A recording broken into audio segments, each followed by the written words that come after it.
Yo, it's the Green Talons coming at you with a video of great importance. Got two things to discuss. One well, actually it's bad news and good news. I'm gonna go ahead and start with the good news first because the good news is something that happened this past game against the New Orleans Saints. It's about our boy Jordan Mailata. If you guys remember, uh, Jordan Mailata has had a good game this past Sunday against the New Orleans Saints. He been able to block out this defensive end. I think his name is Davenport. I think that's his name. This guy's an all Pro Bowl defensive end for the New Orleans Saints. This guy has pancaked this guy this entire that entire game. This guy didn't get no sacks, no pressure, no nothing. And then I also remember in the portion of the game where Jalen Hurts ran out the pocket and Davenport ran after him, and the minute that Hurts ran out the pocket, ran out of bounds, Davenport pushed him a little bit, but he did get called for the game. So Marlatta went over there and stepped into his face, you know what I'm saying, and told him, about his quarterback, prepare the game, respect the game, why you doing it to my quarterback? You know what I'm saying? So he got in Davenport's face and they had a few words, you know what I'm saying? And so further into the game, they got into a small battle, you know what I'm saying? I think my pushing them and kept pushing, you know what I'm saying? But the game, the game was over, they both failed. And then when they both failed, Davenport retaliated, and so when he retaliated, Marlatta retaliated, and so they got into a little small argument, small fight. You know what I'm saying? It wasn't no punches here and there because in the NFL, when you punch a player, you can't get in their face and you can't punch them in their stomach, but it's the point of the retaliation that can get you flagged. So lucky both of the guys did get flagged because both teams on both sides of the field, defense and offense, went and broke up the players. You know what I'm saying? Got in the way, and the referees intervened, so there wasn't no flags tossed in the game. Luckily, you know what I'm saying. So on that part, and then not only that, a portion of the game where Hurts was going. I think Hurts was going for a pass or going for a run. I think it was a run, and Davenport was on the same side, so he tried to rush the passer. And Marlatta blocked out one guy and then pushed the other guy with one hand. You know what I'm saying? I mean, I've never seen that in my entire life. This guy is 6'8", 300 plus pound left tackle. And it's been years since I actually seen a left tackle do that to a defensive end. I mean, he completely demolished Davenport. I mean, this is an all-pro defensive end that I'm talking about here. A lot of my YouTubers out there have talked about it. Even Philly Mike talked about it. I think LB discussed it, and quite a few others talked about it as well. I mean, to see that and to make a video about that now, I know I'm late because it's Wednesday and the game was 3 days ago.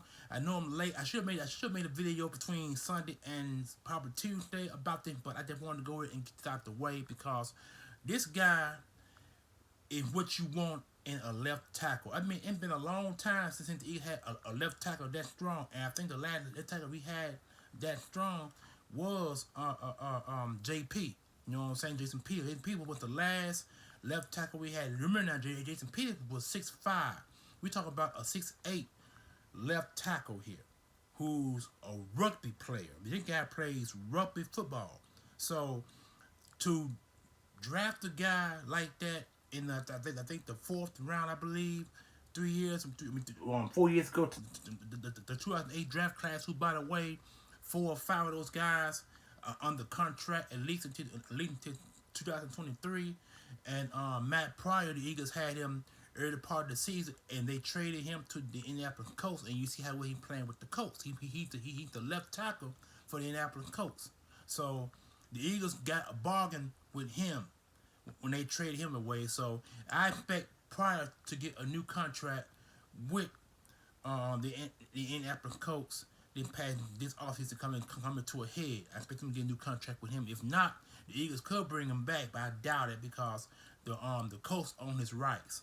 So I expect the coach to get him a new contract when the season comes to an end because they might franchise tag Matt Pryor this off season so they can work out a long term deal with him because he's gonna be with Carson Wentz for the next 5 years because Carson Wentz signed a 6-year contract with the Eagles.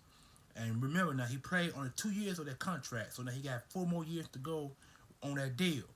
And so with that 4 years left on that deal, they gotta have someone to actually protect his blind side, and that's Matt Pryor.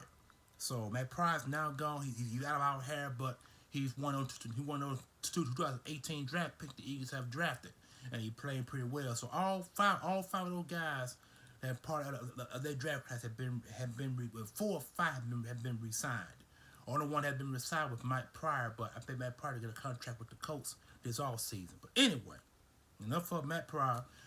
Anyway, back to Mailata. I mean, this is what you want from your left tackles. A guy that can demolish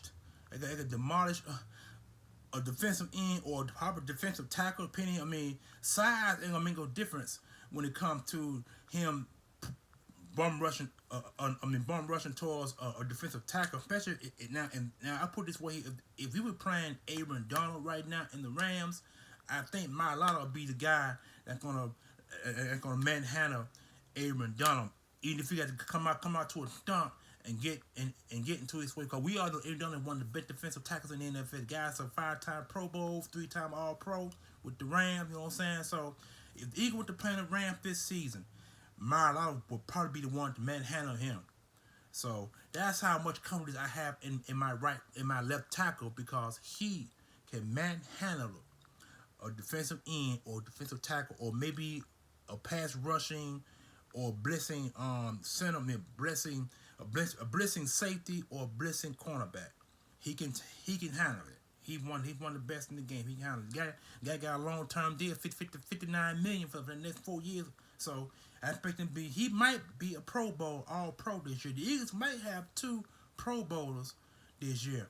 I think Marlatta has a good chance to make it, and I believe Big Play Slay is going to make it. But if Big Play Slay can come back from a concussion protocol, if he can pass it the rest of the game and the rest of this week, these days, he might play. But if he don't play, if we got guys that got to step up in this place. But overall, I expect the Eagles to have 2 Pro Bowl players, one on offense, one on defense this year. Now, away with Marlatta, and go to the bad news. The bad news, if you guys haven't already heard, I'm letting you guys know now, but you probably have heard. A bunch of YouTube, a bunch of Eagles content creators have probably already made their comments about this situation. If you guys remember, Davion Taylor played with Davion Taylor, outside linebacker. Davion Taylor got hurt in last week in week 11 game against the New Orleans Saints. We thought that the knee was a knee sprain. Come to find out, it's an MCL. He has a tear in his MCL, and I think he had surgery this morning. I've seen a picture of him on Twitter, and I seen a picture of him on Instagram and also on Facebook. He had surgery, so it's a possibility his season might be ending. It might be over this year. You know what I'm saying? Because MCL injury, regardless if it's a small tear or a major tear, it takes time to come back off injury that way. Because like I said, he had surgery, and we only got 5 more games to go in this in the NFL. So it's a good chance he won't be back no more this year. So but the Eagles have claimed a linebacker off waivers today and put him in the practice squad, and someone got promoted from the practice squad to the active roster today. I'm not exactly sure who the guy was. I didn't get that much feedback or more information on that, but all I know is the Eagles made some roster changes today. They signed some linebackers. They signed, I forgot who the linebacker was. They signed him off waivers and put him on the practice squad. But from what I was told, from what I read rather, he was on the Eagles practice squad this season.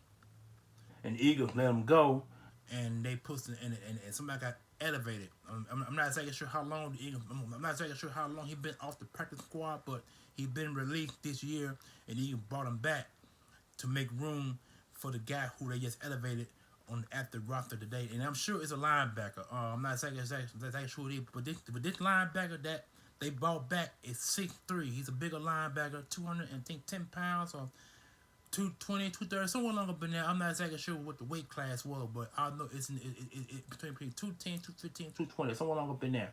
He's a lenient linebacker who the Eagles brought back. He brought back he back off the waiver wire. Now he back to the practice squad. But like I said, I'm not exactly sure who the guy they elevated, but whoever he is, I'm quite sure it's a linebacker that gonna take up a roster spot. So they can take it on IR and put the possibility of this season being over. So I just want to go ahead and let you guys know that this is, like I said, this is devastating news because this is a guy who I had a jersey made. I think his jersey's out already on him, but I had one made, and I made a video on it. It's about, let me see, I made the video I think about probably 4 months ago. If you want to see it, you can go back down on my scroll down my videos and you'll see it. It should be around July or August. But I bought the jersey. I mean, the jersey came in through mail early part of the season. I think around March, April this year, but I didn't open it because I was waiting for another jersey to come. So I got both jerseys, and I made one video on both jerseys. One jersey is Davion Taylor, and the other jersey is Carson Wentz. Now it's an all red Carson Wentz jersey, and it's actually the field jersey that he plays. So now I got two jerseys, two red jerseys. I got a number 9 red jersey that's Foles that I had ordered the previous year, 2020, and then I had jersey that I ordered late last year, and it came this year. So I mean, that's the jersey that I have. It's a Carson Wentz all red on field jersey. And I got a Davion Taylor jersey that I had made. It's all white, beautifully white. You know what I'm saying? Like I said, if you want to go to the video, scroll down to around March or April this year, and you will see that video, and you can view it. You can comment, like, share, subscribe to my channel, or you can comment on that video, or you comment on this video, however you want to do it. So this is your boy, the Green Talent, bringing you some devastating news, good and bad. As always, fly eagle fly. The Green Talents coming at you again, and like, comment, share, subscribe. Peace, one love, and press the notification bell on top so when I make a video, you know it's coming from me to you for your enjoying pleasure. Holla.